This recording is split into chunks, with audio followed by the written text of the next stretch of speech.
2 ingredients, 1 pan, dinner for 8. In 1980s Mexican kitchens, eggs and potatoes weren't a side dish. They were the whole plan. Here are 15 egg and potato dinners that carried Mexican families through the entire decade, and why they still taste better than anything in a restaurant. Number 15. Papa Skone Classico, /kick potatoes and eggs.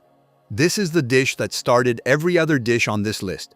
Potatoes diced small, fried in oil until golden on at least 2 sides, then eggs scrambled through so every cube got coated. Salt, a little onion, nothing complicated.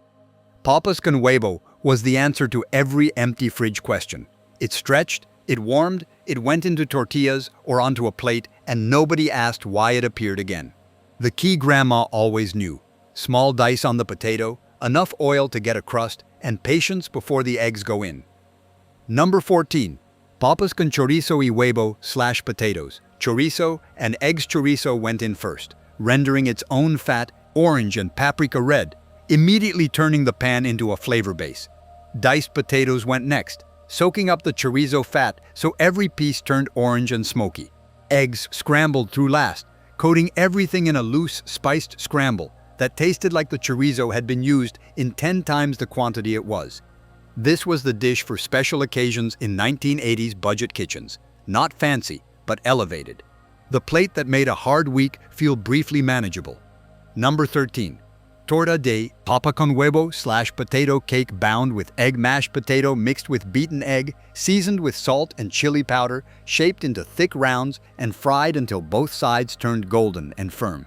The egg did 2 things: held the potato together and made the outside set into a crust the inside couldn't match. Soft center, crispy shell. The contrast is the whole dish. A torta de papa was how last night's mashed potatoes became tonight's dinner. A transformation so effective that Grandma sometimes boiled potatoes just to make it. Number 12. Papas con huevo and salsa roja / potatoes and eggs in red sauce. The salsa came first. Guajillo and tomato, fried together until thick and dark. Potatoes went in, par-cooked, to absorb the sauce without falling apart. Then eggs scrambled through, turning the whole pan rust red and steaming.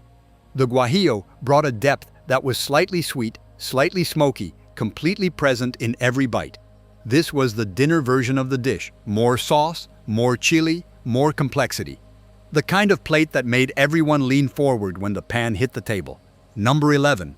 Papas con rajas y huevo / potatoes with poblano strips and eggs. Roasted poblano strips, charred on the flame, peeled, sliced into thin ribbons, brought smokiness and a mild vegetable heat the potato couldn't provide alone.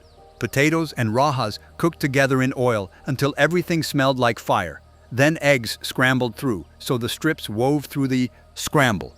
The combination tasted more sophisticated than it had any right to. In the 1980s, it was the right ingredient and the right price at the same time, and the result still tasted like someone chose the poblano deliberately. These weren't just recipes, they were memories. They helped families through hard times. Let's continue. Number 10. Huevos ahogados con papas / drowned eggs with potatoes. The potatoes were already in the sauce before the eggs arrived.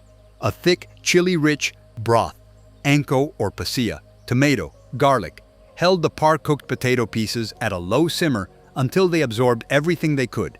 Then eggs were cracked directly in and poached with the lid on.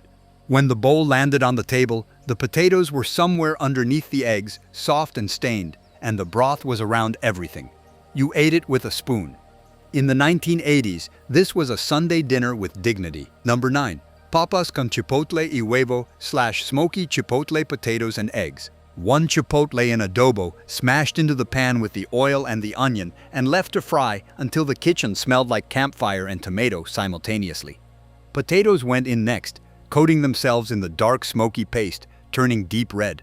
Eggs scrambled through last, picking up the chipotle color and smoke. Aggressive, not subtle in any way. And that was the point. On the hardest weeks, a chipotle papas con huevo was the dinner that tasted like defiance. Everything in it was cheap. Nothing about it tasted that way. Number 8. Tacos de papa con huevo / potato and egg tacos. The filling went together fast.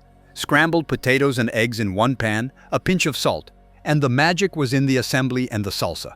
Corn tortillas warm off the comal, filled with the potato and egg, then a spoonful of whatever salsa was in the house, molcajete, de árbol, tomatillo, or just sliced serrano. School morning speed food, fast to make, easy to carry, filling enough to last until lunch. The salsa made the difference every time. Without it, fine. With a good salsa, the reason you got out of bed. Number 7. Tostadas de papa con huevo / potato and egg tostadas, a fried tortilla, flat and crunchy, spread with refried beans to hold everything in place, topped with the potato and egg scramble, a pinch of cheese, a drizzle of crema, and always salsa on top. Tostadas were the way to take a plate of papas con huevo and make it feel like a restaurant meal at a kitchen table. Same ingredients, different plate, completely different feeling. In the 1980s, format was its own kind of abundance. Number 6. Papa y huevo and chile pasilla / potatoes and eggs in Pasilla, Chile. The pasilla is a complex dried chile, deep, earthy, with a sweetness that emerges after toasting. Made into a sauce and used to cook potatoes directly, it gave every piece a coating that tasted smoky and sophisticated. Eggs scrambled in last, picking up the dark color and the pasilla depth. This dish required more technique, toasting and soaking the chili before blending, which meant Grandma made it when she had more time but not more money. The result tasted like investment. Only the chili cost extra. The effort was free. Number 5. Papas con queso y huevo / potatoes, cheese and eggs.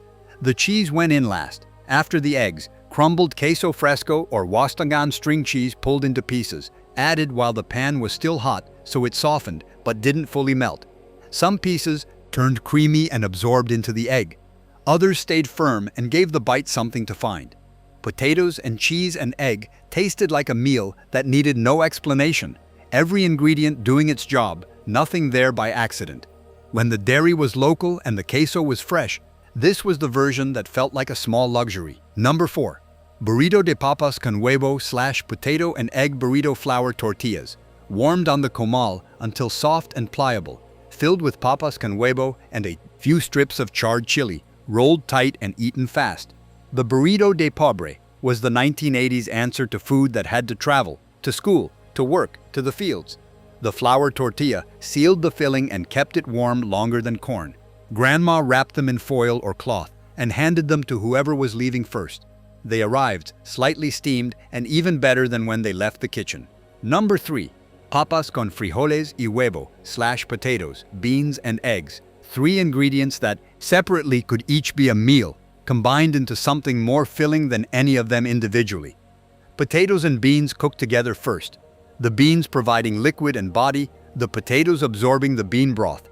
Eggs scrambled through everything, binding the whole pan into a thick, protein-rich mass that could serve a full table from a single skillet. The best second-day meal in the 1980s kitchen. The egg held the leftovers together when reheated. The second day was always better. Number 2. Papas con huevo al comal / potatoes and eggs cooked flat instead of scrambling. Grandma sometimes let the eggs set flat, poured over the potatoes in a thin layer and cooked low with the lid on until the top was just barely set. The whole thing came out in one piece, sliced and served in sections. Each slice had layers, the soft, barely set egg on top, the golden crusted potato underneath.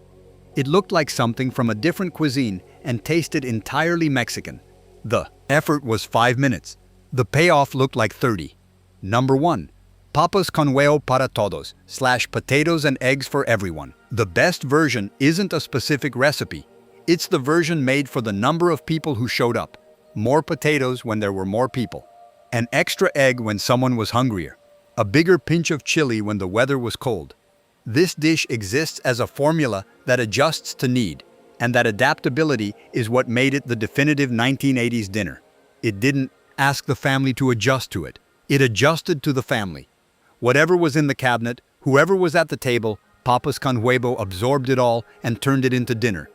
That's still the most important thing any meal can do. A bag of potatoes and a carton of eggs is not a grocery run. In the 1980s, it was a strategy. These women fed families through debt crises and empty shelves and hard weeks with 2 ingredients and a hot pan. They didn't make do. They made dinner, real dinner, every night, without complaint, without drama, without the luxury of anything extra. What they had was technique. What they had was memory. What they had was the knowledge that a potato fried right and an egg scrambled at the right moment could feed everyone and still taste like someone cared. It did, because someone did. Tell us in the comments, what's your family's Papa Skone Classico? Red sauce, green, with chili, with chorizo, with whatever was there. Every family has recipes. Every recipe has a story. Thank you for sharing this one with us. Until next time.